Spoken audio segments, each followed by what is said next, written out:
ఈ double trouble అంటే సాగు ఖర్చులు పెరగడం, దిగుబడి తగ్గడం, ఈ నేపథ్యంలో రైతాంగం ఇంకా పొగాకు రైతులు క్వాలిటీ పొగాకును పండించి గిట్టుబాటు ధర కోసం ఈరోజు వేలం కేంద్రానికి రావడం జరిగితే ఇక్కడ అసలు కథ నడుస్తూ ఉంది.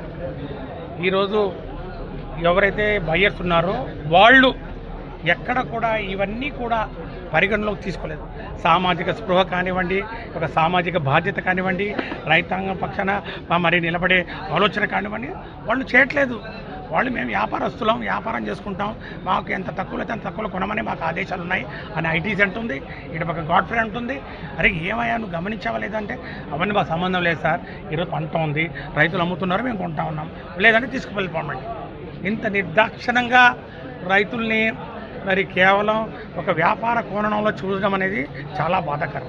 ఎక్కడ కూడా ప్రభుత్వం దీని గురించి ఆలోచన చేసినట్లు కనపడటం లేదు. ప్రేక్షక పాత్ర, ఒక దళారీ పాత్రలో పోషిస్తున్నటువంటి పరిస్థితి మనం చూస్తూ ఉన్నాం. ఇది చాలా చాలా దారుణం. ఈ పరిస్థితి ఇట్లేగినా కంటిన్యూ అయితే ఈ సీజన్లో ఈ వేలం కేంద్రంలో రేట్లు పెరగకపోతే ఇంకా పడిపోయే ప్రమాదం ఉంది.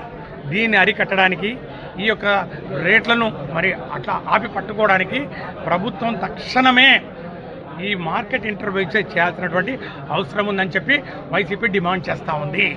కాబట్టి మార్కెట్ ఇంటర్వెన్షన్ జరగాలి. గతంలో జగన్మోహన్ రెడ్డి గారి ప్రభుత్వంలో ఏ విధంగా అయితే మార్కెట్ ఇంటర్వ్యూన్ అయ్యి రేట్లు పడిపోకుండా రైతాంగానికి న్యాయం చేకూర్చే విధంగా ఆదుకునే విధంగా చేసిందో దాన్ని తీసుకొని ఖచ్చితంగా పార్టీలను పక్కన పెడతాం. రైతు అనేవాడు ఏ పార్టీ కాదు. రైతు అనేవాడు ఈరోజు సమాజానికి వెన్నెముక. కానీ ఈరోజు వెన్నుపూసలాగా కరిగిపోతున్నటువంటి పరిస్థితి ఉత్పన్నమయ్యే ఛాన్స్ ఉంది. కాబట్టి ప్రభుత్వం మేల్కొని మార్కెట్ ఇంటర్వెన్షన్, మార్కెట్ కావచ్చు, ఎస్టీసీ కావచ్చు, తర్వాత tobacco growers, farmers growers association కావచ్చు, సమాఖ్య కావచ్చు, ఏదో రూపేణా మీరు ఖచ్చితంగా మార్కెట్ ఇంటర్వెన్షన్ చేయాలి. వాళ్లకు సవాల్ విసిరాలి ఈ బయర్స్కు.